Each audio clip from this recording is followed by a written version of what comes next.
Mesdames et messieurs, bienvenue à cette nouvelle édition du Journal de la Ville. Merci de nous faire confiance. La République populaire de la Chine vient d'annuler la dette de la République démocratique du Congo échue jusqu'à 2020 de l'ordre de 180 millions de yuan, soit plus de 28 millions de dollars américains. L'annonce a été faite ce mercredi 6 janvier par le ministre chinois des Affaires étrangères, Wang Yi, au président de la République, Félix Antoine Tshisekedi Tshilombo. Lambert Mende Omalanga, dernier porte-parole de Joseph Kabila, reçu par le chef de l'État Félix Antoine Tshisekedi Tshilombo ce mercredi 6 janvier 2021 au Palais de la Nation, et rien n'a été signalé de cet échange qui a pris près d'une heure du temps par l'élu du Sankourou, pourtant habitué des caméras et micros. C'est tout pour les sommaires. Mesdames et messieurs, encore une fois, bienvenue dans ce journal.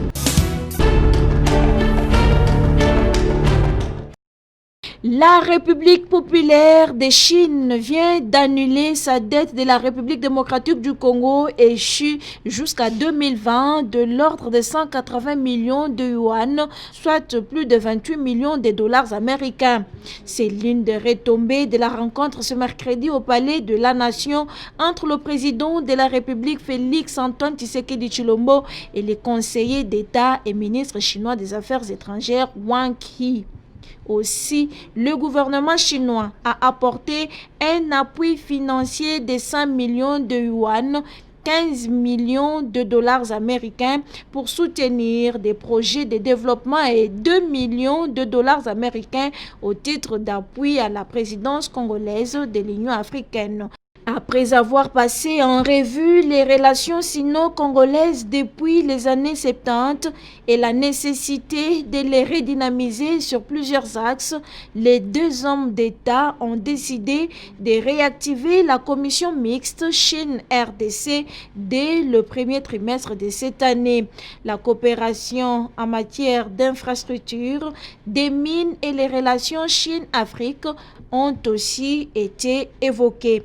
En sa qualité de président en exercice de l'Union africaine, le président Félix Antoine Tshisekedi Tshilombo est l'interlocuteur principal au nom du continent africain avec qui la Chine entend développer un partenariat privilégié. La Chine tient à accompagner le président de la République à réussir son mandat, ce qui explique cet appui financier.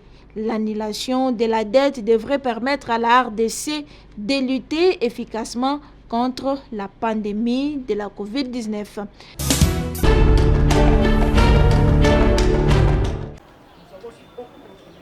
La plateforme politique Le Changement en Marche, LCM, que coordonne Maître John Bayantita, partenaire privilégié de l'Union pour la démocratie et le progrès social UDPS, remercie le chef de l'État, Félix Antoine Tshisekedi Tshilombo, pour son choix porté sur le sénateur Bati Lukwebo en les nommant informateurs pour identifier la majorité au sein du Parlement congolais.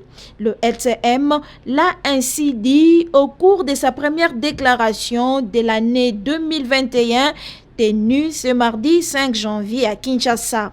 Le changement en marche félicite et remercie le chef de l'État, son Excellence Félix Antoine Tshisekedi Tshilombo, d'avoir désigné l'honorable sénateur Bahati Lukwebo Modeste comme informateur, car pour le LCM, le professeur Modeste Bahati Lukwebo est un homme du terrain. S'agissant des tensions observées au sein de l'Assemblée nationale, le changement en marche demande aux honorables députés d'afficher un comportement responsable. Le changement en marche se félicite d'avoir convaincu un nombre important de députés nationaux pour leur adhésion à l'Union sacrée pour la nation. Le changement en marche exhorte les honorables députés nationaux, toutes tendances confondues, à adopter un comportement responsable et patriotique, car le peuple congolais, longtemps clochardisé, a retrouvé une lueur d'espoir à travers cette action salvatrice du chef de l'État, son Excellence Félix Antoine Tshisekedi Tshilombo, notamment la création de l'Union sacrée pour la nation. Le LCM ne cesse de féliciter nos vaillants soldats pour leur bravoure et c'est malgré les conditions difficiles. Le changement en marche félicite nos forces de défense et de sécurité de leur bravoure pour le travail abattu dans les conditions très difficiles et leur exhorte de rester dans l'engagement de la loyauté tenue à la nation devant le chef de l'État. Par ailleurs, la plateforme LCM, partenaire privilégié de l'UDPS, appelle le peuple congolais à la vigilance.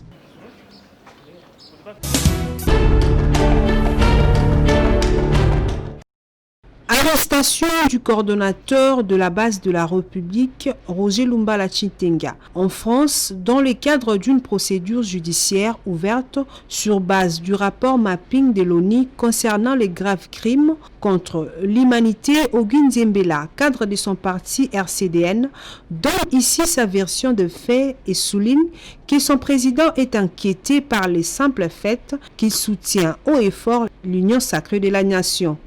Vous savez, les rapports mapping, c'est un rapport de 10 ans. Ça couvre les 10 ans, de 1993 à 2003. Et vous allez voir qu'il y a les auteurs et les co-auteurs de meurtres, des vols de nos richesses, des viols de nos femmes, qui sont en train de circuler librement. Et quelqu'un qui n'a rien fait, on met la main sur lui. Nous comprenons que Roger Lumbala plutôt, étant membre de l'Union sacrée, soutient les pouvoirs en place, soutient l'installation de l'état des droits, soutient son excellence M. Félix Antoine Tshisekedi Tshilombo, et on doit l'inquiéter. On doit l'inquiéter. Et il y a les doigts de fer qui ont manipulé l'argent quelque part, qui ont manipulé les dossiers quelque part. Nous le savons très bien. Poursuivant sur cette lancée, Ogun Zembela demande l'implication du chef de l'État pour sa libération. Nous demandons au président de la République, quand on arrête un membre de l'Union sacrée comme ça, brutalement comme ça, c'est qu'on touche directement à la République démocratique du Congo et on touche directement au président de la République. Et ça, c'est la France et nous comprenons la politique. Abordant la question sur la nomination de l'informateur, cet acteur politique pense que le sénateur Bahati Lukwebo est un bon choix pour identifier la majorité au sein du Parlement. C'est un professeur, il m'a donné cours à l'ISC, mais c'est aussi un politicien. Il est devant la gestion de sa carrière politique. Il doit bien gérer. Voilà la responsabilité qui lui est confiée. Le destin du pays est aujourd'hui entre les mains de Bahati. Je ne pense pas qu'il va prendre cette responsabilité à la légère. Je demande à mon ex-professeur Bahati de travailler plus pour l'intérêt du peuple congolais.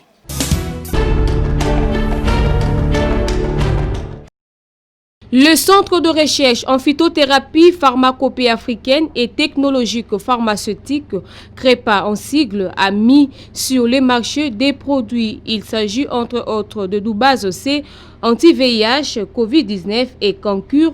Celui-ci est un antitumoral et cancéreux.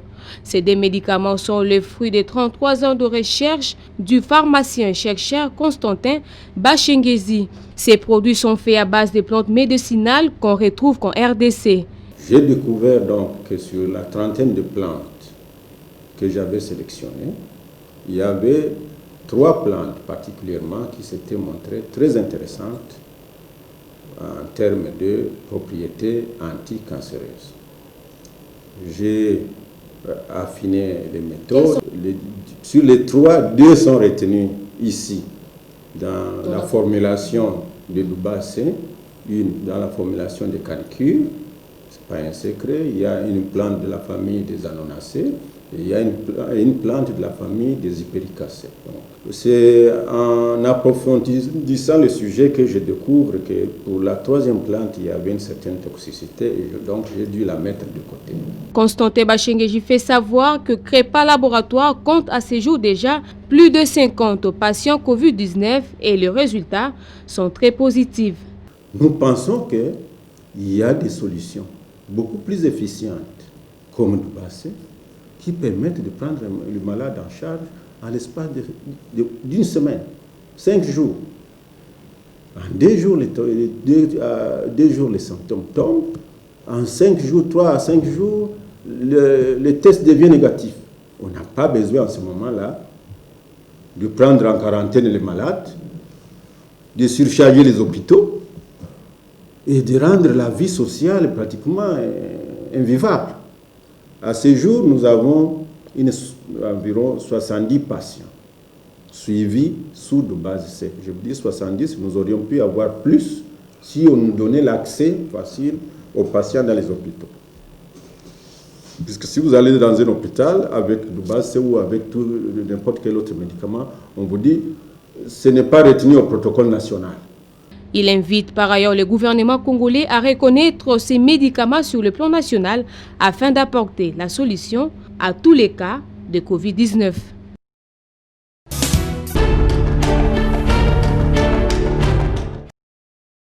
Pour lutter contre la résurgence de la poliomyélite en République démocratique du Congo, le ministre de la Santé, Dr Etienne Longondo, a tenu une réunion stratégique ce mardi 5 janvier 2021 en son cabinet de travail aux côtés du vice-ministre Albert Mpeti-Biombo avec le secrétaire général à la santé et madame la directrice du programme élargi de vaccination PEV.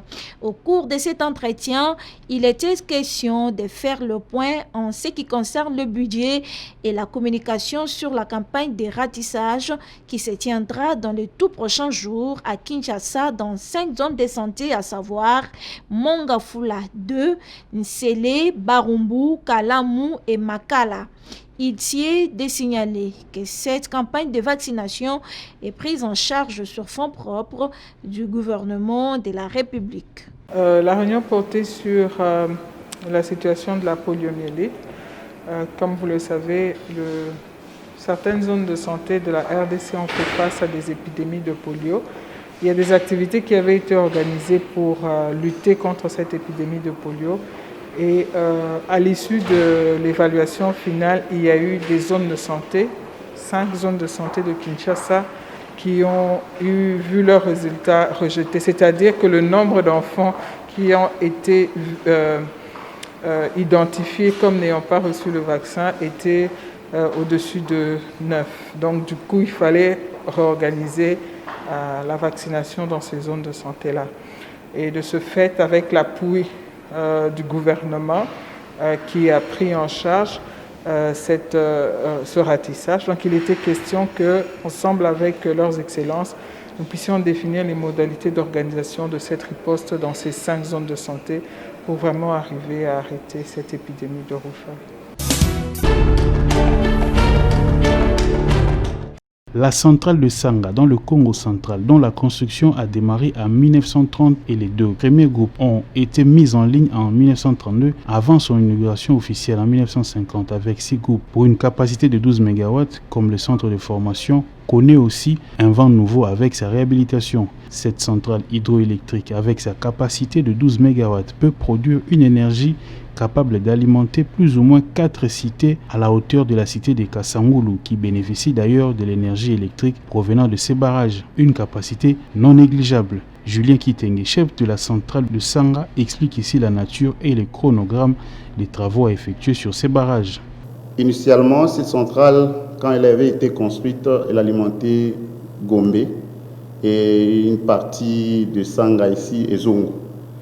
Ce n'est qu'après, avec la construction en 1955-60, la construction des Zongo, qu'on a interconnecté ces 2 centrales et qu'on a élargi les champs d'alimentation à Kinshasa. Après, il y a eu des problèmes de maintenance et la centrale s'est retrouvée isolée du réseau et n'alimentait que Sanga.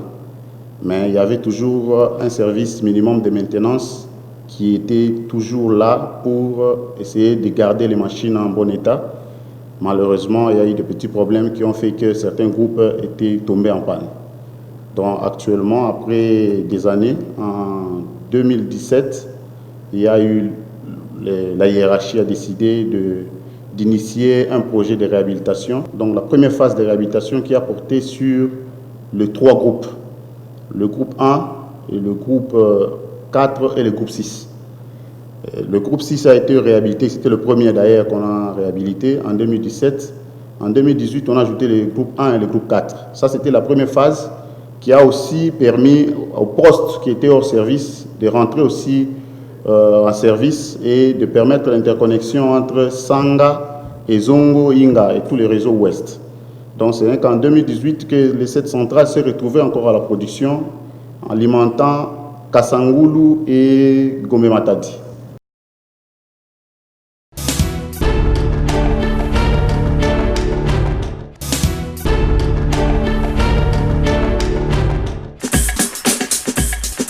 Nous voici à la fin de ce journal de la ville. Mesdames et messieurs, merci pour votre attention soutenue. Le prochain rendez-vous est pris pour ce jeudi.